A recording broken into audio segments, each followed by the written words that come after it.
നാളത്തെ ദിവസത്തിന്റെ പ്രത്യേകത എല്ലാവർക്കും അറിയാമല്ലോ. നാളെയാണ് 72ാമത് നെഹ്റു ട്രോഫി ജലമേള.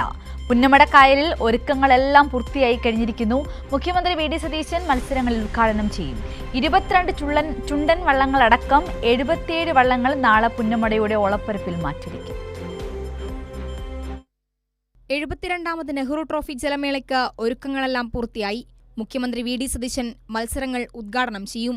കേന്ദ്ര ടൂറിസം വകുപ്പ് മന്ത്രി ഗജേന്ദ്ര സിംഗ് ഷെഖാവത്ത്, കർണാടക മുഖ്യമന്ത്രി DK ശിവകുമാർ, ആഭ്യന്തരമന്ത്രി രമേശ് ചെന്നിത്തല, ജില്ലയുടെ ചുമതലയുള്ള എക്സൈസ് സഹകരണ വകുപ്പ് മന്ത്രി ലിജു തുടങ്ങി പ്രമുഖർ വള്ളം കളി കാണാൻ പുന്നമടയിലെത്തും. വിവിധ വിഭാഗങ്ങളിലായി 71 വള്ളങ്ങളാണ് മത്സരങ്ങളിൽ ഇത്തവണ മാറ്റിരിക്കുന്നത്.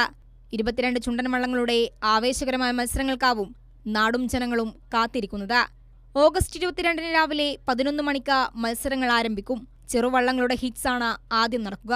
ഉച്ചകഴിഞ്ഞ് 2-ന് നടക്കുന്ന ഉദ്ഘാടന സമ്മേളനത്തിന് ശേഷമാണ് ചുണ്ടൻ വള്ളങ്ങളുടെ ഹിറ്റ്സ് മത്സരങ്ങളും ചെറുവള്ളങ്ങളുടെ ഫൈനൽ മത്സരങ്ങളും നടക്കുകയെന്ന് ജില്ലാ കളക്ടർ ഷാജി വി നായർ പറഞ്ഞു. 71 ബോട്ടുകളാണ് മത്സരത്തിൽ പങ്കെടുക്കുന്നത്. അതിൽ 22 ചുണ്ടൻ വള്ളങ്ങളുണ്ട്.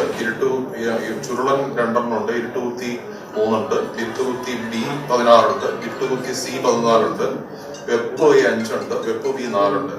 അങ്ങനെ ഏതാണ്ട് 71ഓളം വള്ളങ്ങളാണ് പങ്കെടുക്കുന്നത്. മത്സരം വള്ളംകളിയുടെ ഒരുക്കങ്ങളെല്ലാം പൂർത്തിയായി. 40 ദിവസം വരെ പരിശീലനം പൂർത്തിയാക്കി നെഹ്റു ട്രോഫി കപ്പടിക്കുക എന്ന ലക്ഷ്യത്തോടെയാണ് ചുണ്ടൻ വള്ളങ്ങളെല്ലാം പുന്നമടയിലെത്തുന്നത്.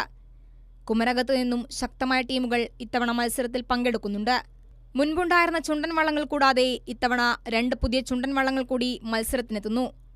2 ദിവസം മുൻപ് തന്നെ മത്സരത്തിനിറങ്ങേണ്ട ചുണ്ടൻ വള്ളങ്ങളെല്ലാം കരയിൽ കയറ്റി ഒരുക്കങ്ങൾ നടത്തിവരികയാണ്. ഇനി മത്സരത്തിൽ നിന്ന് രാവിലെയാവും ഈ ചുണ്ടൻ വള്ളങ്ങളെല്ലാം നീറ്റിലിറങ്ങുക. മുൻ വർഷങ്ങളിൽ നിന്നും വ്യത്യസ്തമായി ഇഞ്ചോടിഞ്ച് പോരാട്ടമാണ് ഇത്തവണ പുന്നമടക്കായലിൽ നടക്കുക. കൈരളി ന്യൂസ്, ആലപ്പുഴ.